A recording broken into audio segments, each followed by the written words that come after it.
जय हिंद दोस्तों, सैनिक समाचारों में आपका हार्दिक स्वागत है। सबसे पहले बात करते हैं हेडलाइंस की। जवानों की पेंशन रिवीजन पर सरकार खामोश और सेना के ऊपर खर्च को सरकार बोझ न समझे, ये कहा सेना प्रमुख साहब ने। और सेना हुई आत्मनिर्भर।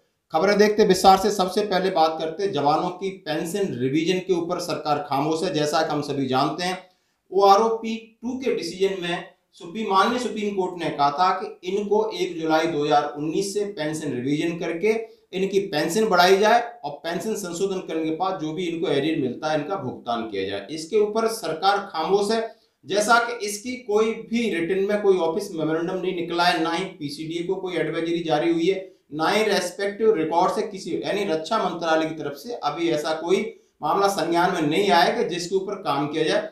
सोशल मीडिया पे कई प्रकार के फॉर्मूले, कई प्रकार की टेबल जारी हुई है, लेकिन इसके ऊपर अभी कोई स्पष्टीकरण नहीं दिया गया है। दूसरी बड़ी खबर की बात करते हैं कि सेना के ऊपर खर्च को सरकार बोझ न समझे। बहुत बड़ी खबर है दोस्तों।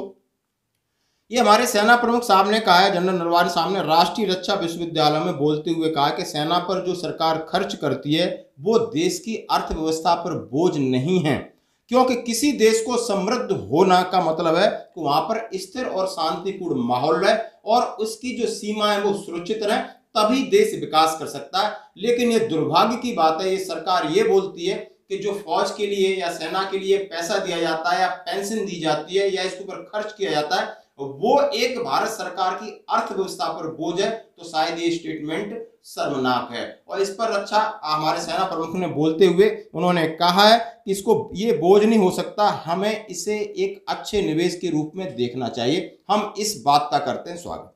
तीसरी बड़ी खबर की बात करते हैं कि आत्मनिर्भर हो रही है भारतीय सेना। बिल्कुल दोस्तों, यानी जैसा कि सरकार का काम है मेक इन इंडिया और मेड इन इंडिया। रक्षा सामग्री यानी जैसे ही भारतीय सेना के लिए जो उपकरण खरीदे जाते थे या रॉ मटेरियल खरीदा जा सकता था, उसमें 75% यानी 75% की कमी आ गई है कि 2020-21 में इन्होंने यानी किया था 7,674 करोड़ का सामान बाहर से खरीदा था और 21-22 में घटकर 42,786 करोड़ की खरीदी हुई है। यानी उसमें अंतर पहले था 76,074 करोड़, अभी ये 42,786 करोड़, यानी इतना फर्क पड़ा है। इस बार सरकार ने जो भी RT की गन्स हैं, उनका अम्यूनिशन है, सारा यहीं से प्रकोर अपने देश में मेड इन इंडिया के तहत बनाया हुआ है। और इसी तरह नेवी के कई पनडुब्बी, बहुत सारे उपकरण हैं जो कि मेक इन इंडिया के तहत हमारे यहाँ बनाए जा रहे हैं। और हम आशा करते हैं अगला जो भी 4 या 5 साल में हम बिल्कुल आत्मनिर्भर हो जाएंगे। हमें बहुत ज़्यादा